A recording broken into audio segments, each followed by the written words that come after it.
Kieran, we're here with Boxing Bants, and Dublin Boxing is back. I'm here with Jason Quigley, a man who probably travelled a very far away to come down here tonight. Jay, Elite Sports Promotions in association with Fight Store Ireland. You're doing commentary tonight, is that right? Yeah, doing commentary with the lads there now tonight, and it's exciting being back in the National Stadium again. It's good to see professional boxing back in the National Stadium again, and fingers crossed now it's going to be a good night and run smoothly. So the cat is kind of out of the bag now in terms of you managing fighters now with Cheer Sports Management. You've got the likes of Brett McGinty, James McGivern and others. So Brett is fighting tonight. Do you want to tell us a little bit about Brett, his progression with yourself? Yeah, Brett's been signed with Cheer Sports for a good couple of years, but obviously now on this side of the water, Cheer Sports have ventured into Europe, and I'm going to be taking care of the European side of things for them. And yeah, Brett's one of our fighters now, and it couldn't get any closer to me, really, could it? Brett's a top class lad, very disciplined, very dedicated. His progression has been very good. It's been stop-start really for him because of COVID and fights not happening for him. But the main aim and the main goal now for Brett is, after this one, is to keep that ball rolling. Brett's still signed with Mike Hennessy as well, who has let Brett step away from that promotion just for a couple of fights till he gets those extra fights that he needs. And once Mick has the shows back up and running again, Brett will be on those as well. So he's in a very good position right now where he can get continuous fights. And he's been working very closely there with Ricky over the last couple of years now, but really putting everything together recently and doing some good camps over there. He's progressing very, very well. Headline act today is Craig O'Brien, and I've heard that it was very close to Brett and Craig fighting on the headline act for this. Am I right? That is totally incorrect. No, is it? So they asked us, Craig O'Brien versus Brett McGinty, and I was like, no.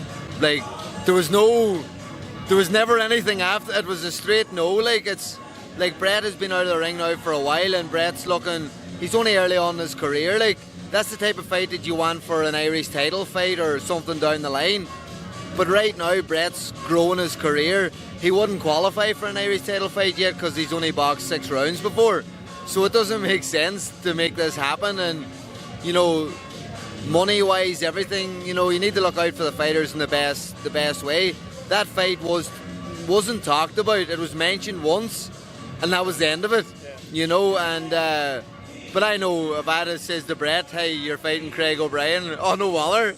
Do you know what I mean? And that's why managers are there, to bring their fighters along the right way. And yeah, Brett's he's growing nicely now under Ricky. He's getting into that stage of his career where he's breaking opponents down now in 6, 8, 10 rounds. And, we're delighted to get the 6 rounds now, but hopefully it's going to be Brett's last 6 rounder.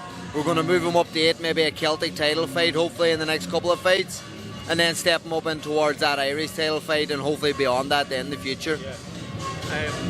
Funny enough, actually, the person who Craig's fighting tonight, Brett fought him a year ago. I was saying that to Craig. Craig had no idea. But yeah. James McGivern obviously had his first fight in the USA, and obviously he had the fight that didn't go ahead with Tony McGlynn. What's your next step looking for with James? We're really hoping to get James out once more now before the end of the year, and get him out now once more before the end of the year with another 6 rounder. And James and Brett are in the very similar stage of their career. We want this to be their last 6 rounder. We want them stepping in their next 2 or 3 fights, Celtic title fights, Irish title fights, and moving on then into intercontinental European title fights, and hopefully get on that world stage then. It's strange interviewing you like a real manager. You've really got your manager's cap on, But you personally now, obviously you've had the fight with Andrade, and obviously you lost the fight, but you fought for a world title. And since then, have you had to think about a lot in your career? Yeah, of course. I've had a lot of time to reflect on everything that's happened, and there's no way I'm going to walk away from the sport after my last fight. You know what I mean? Like, that's a fight that boxing happened. Like, there's no other explanation for it. You know, went in there, I was 100% in shape, ready to rock and roll, and caught me in the first round, and the jaw went, and you know, that's boxing. It's sickening, and it's hurtful. You know, your whole career to train to that moment, and not even to get to really fight for it. Like, I didn't get the opportunity to kind of dig down and fight for that world title fight. Really, like, it was over far too quick. Like, you know, but that's the way things happen. Sometimes you gotta, don't want to say take it on the chin, like, but you know, you gotta take it on board and you gotta move on. And you know, I'm in a really good place now, and looking forward to getting back into the ring again. When I interviewed Luke Keeler before, he was saying how when he fought him, like, just like anyone would, fully believed he was going to beat him, and he obviously had his own tactics going into it. But he said he was so surprised about how good he was, like, in terms of how he controlled range. And something that you've always been known for is your control of distance and range. And a few Americans have told me, like, you've no idea how good he is at controlling range. Were you surprised how good he was? Was he better than what you thought he was? Well, like, in the first minute and a half before the knockdown, like, I didn't get much time in the ring with him to experience it. But that first minute and a half, because I'm a rangy fighter as well, and it really felt like an amateur tussle, like, you know what I mean? I felt like this is going to be a clinker, like, you know, I could just feel something that was like that kind of tit for tat it was going to be. And it didn't turn out that way, but I was very excited, you know, there was a grin on my face at one stage thinking, like, this is good, this is going to be good, like, you know what I mean? But I didn't really get the opportunity to tussle with him the way that I wanted, and to have that kind of cagey boxing match with him.